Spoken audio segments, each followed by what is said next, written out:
He was responsible for its restructuring in 2010 and its new dynamics. Mr. Sardar has worked extensively in the capital market, ranging from regulating to forensics to business development. Prior to this, he was the general manager and CEO of the Lahore Stock Exchange, and he has also worked with Saudi Park Investment Company in corporate finance and Securities and Exchange Commission of Pakistan in stock market surveillance. Mr. Faheem Sardar is the author of the books CEO at 34 and The New Finance Construct, and he has written various articles on the capital market, the economy and societal aspects. His books are part of the National Library collection of Pakistan, and he has been engaged with universities in teaching advanced finance and managerial concepts through courses, seminars, discussions, and mentoring sessions. He currently appears on TV programs to discuss economics, markets, political economy, and societal aspects. And Mr. Sardar speaks German in addition to English and Urdu. Today, Mr. Faheem Sardar will be reading from both of his books, CEO at 34 and The New Finance Construct. Mr. Faheem. Thank you. Assalamu alaikum and good morning to everybody. My name is Faheem. Firstly, I have to thank the National Book Foundation for this experience, and I try to talk about my experience, about the things I've seen, and I've seen a lot of things, and I try to make them come out in a practical manner.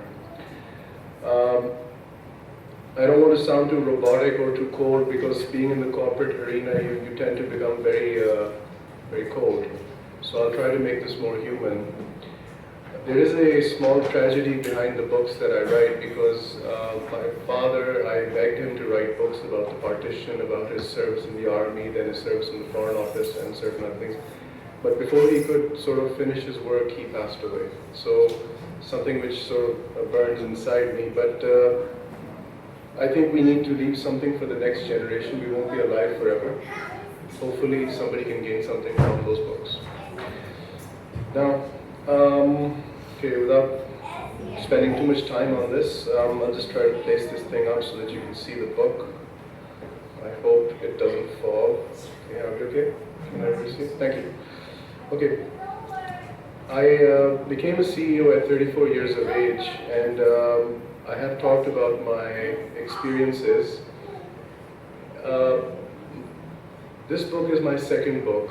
I've just finished my third book, which is it's going to take me a few more months, but I've dedicated my second book, CEO at 34, to my parents. My mother is sitting right there. I have friends here who are kind enough to take time off to come here. I thank you very much. I thank other people that I don't know who have the patience to listen to what I have to say. And I wish my father were here to sort of be part of it, but he's in another world. This book is about managing and succeeding in life, with specific reference to work. You can apply this to other things as well. It is designed in a way so that you can read it easily and it sort of helps you. It's based on a lot of things I've seen, and one of the biggest things that I've seen is how well or how bad we manage human nature.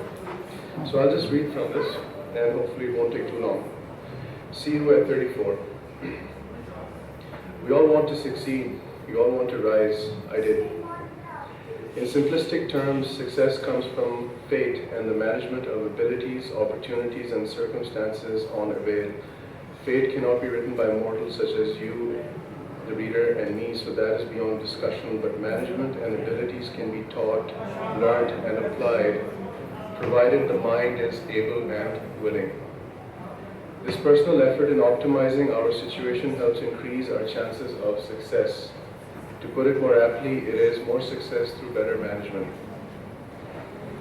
In our desire to succeed, we many times aim for something without realizing what it is that we really want, how much of that is possible or logical or quizzically, why we really want it.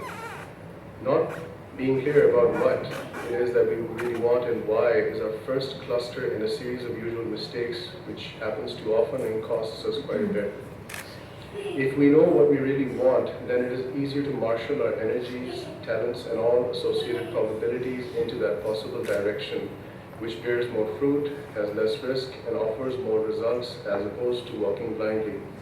and not seizing the opportunities when they present themselves. A short word about opportunities.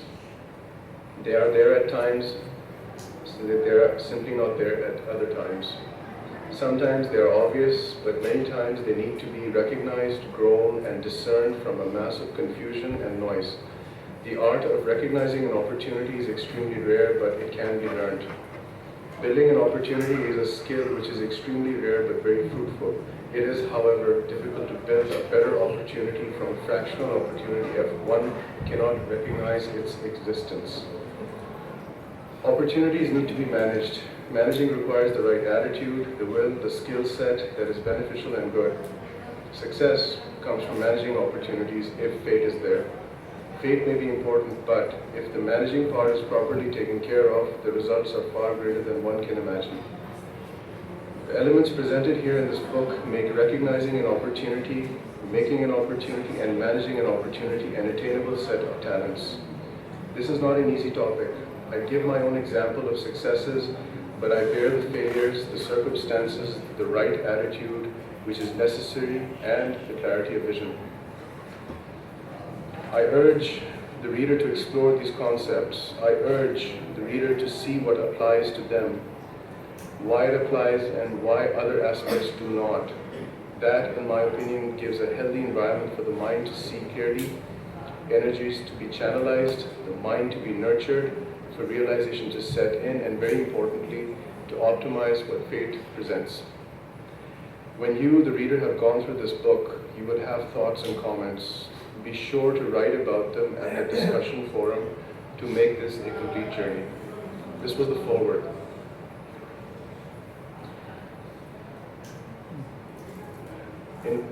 Just to conclude about my second book, I have seen so many times that we make mistakes. And here in this book, we attempt to try to fix that problem. So now I will move to my first book.